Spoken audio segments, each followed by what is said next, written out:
ചെമ്പേരി പൂപ്പറമ്പൽ വ്യാപാര സ്ഥാപനത്തിൽ പട്ടാപ്പകൽ കവർച്ച. മേശവലിപ്പിൽ സൂക്ഷിച്ച 1 ലക്ഷത്തോളം രൂപ നഷ്ടപ്പെട്ടുവെന്ന് പരാതി. പൂപ്പറമ്പ് സ്വദേശി മനോജ് ജോസഫിന്റെ സ്ഥാപനത്തിലാണ് കവർച്ച നടന്നത്. സജോ ദിവസ്യ കണ്ണൂരിൽ നിന്ന് ചേരുകയാണ്. സജോ, ഈ സ്ഥാപനത്തിൽ CCTV ദൃശ്യങ്ങളൊക്കെ ലഭ്യമാകുന്നുണ്ടോ? അങ്ങനെയെങ്കിൽ ഈ പ്രതി എന്ന് പോലീസിന് ഉറപ്പിക്കാനാകുന്നുണ്ടോ? എപ്പോഴാണ് ഈ സംഭവം നടന്നത്? കൂടുതൽ വിവരങ്ങൾ.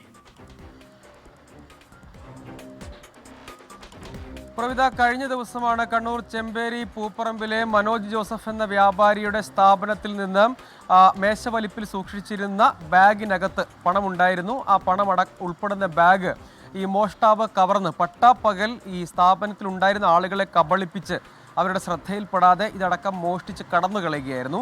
പിന്നീട് ഒരു അല്പസമയത്തിന് ശേഷമാണ് ഈ സ്ഥാപനത്തിലുണ്ടായിരുന്ന ആളുകളുടെ ശ്രദ്ധയിൽ ഈ മോഷണം പെടുന്നത്. പിന്നീട് സമീപത്തെ ആ കടയിൽ CCTV ഇല്ല. സമീപത്തെ CCTV ദൃശ്യങ്ങൾ പരിശോധിച്ചു.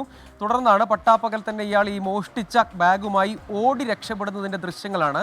ആ ദൃശ്യങ്ങൾ തന്നെ അങ്ങേയറ്റം കൗതുകമുണ്ടാക്കുന്നതാണ് എന്നത് എടുത്തു പറയേണ്ട ഒരു കാര്യമാണ്. ആ ദൃശ്യങ്ങളിൽ ഇയാളുടെ ഈ മോഷ്ടാവിൻ്റെ ദൃശ്യങ്ങൾ പതിഞ്ഞിട്ടുണ്ട്. പിന്നാലെ തന്നെ ഇയാൾ നേരത്തെ തന്നെ പൂപ്പറമ്പ് ടൗണൊക്കെ കേന്ദ്രീകരിച്ച് പല ദിവസങ്ങളിലായി കറങ്ങുന്നതായി ശ്രദ്ധയിൽപ്പെട്ട ആളുകളുണ്ട്. പക്ഷേ ഇദ്ദേഹത്തെക്കുറിച്ച് കാര്യമായി വിവരമുണ്ടായിരുന്നില്ല. പക്ഷേ ഇയാളുടെ വിശദമായ CCTV ദൃശ്യങ്ങളടക്കം കുടിയാമല പോലീസ് ശേഖരിക്കുകയും അന്വേഷണത്തിലേക്ക് കടക്കുകയും ചെയ്തിട്ടുണ്ട്. എന്നാൽ പ്രതിയെ തിരിച്ചറിഞ്ഞതായി ഈ ഘട്ടം വരെ പോലീസ് വ്യക്തമാക്കിയിട്ടില്ല. അതേസമയം ശാസ്ത്രീയ പരിശോധനയടക്കം, അതായത് വിരലടയാള വിദഗ്ധരെ എത്തിച്ചുള്ള കടയിലെ പരിശോധന, കൂടുതൽ CCTV ദൃശ്യങ്ങൾ, ആരാണ്, എന്താണ്, എങ്ങോട്ട് പോയിരിക്കാം എന്നതടക്കം, ഇതിൻ്റെ ആസൂത്രണം എന്നതടക്കമുള്ള വിശദമായ പരിശോധനയിലേക്ക് കടന്നിട്ടുണ്ട്. കൂടുതൽ CCTV ദൃശ്യങ്ങളടക്കം ലഭ്യമായതുകൊണ്ട് തന്നെ ഇയാളുടെ ഈ ദൃശ്യങ്ങളും മറ്റും ഉപയോഗിച്ച് ആളെ വളരെ വേഗത്തിൽ തന്നെ തിരിച്ചറിയാൻ കഴിയും എന്നാണ് ഈ ഘട്ടത്തിൽ പ്രതീക്ഷിക്കുന്നത്.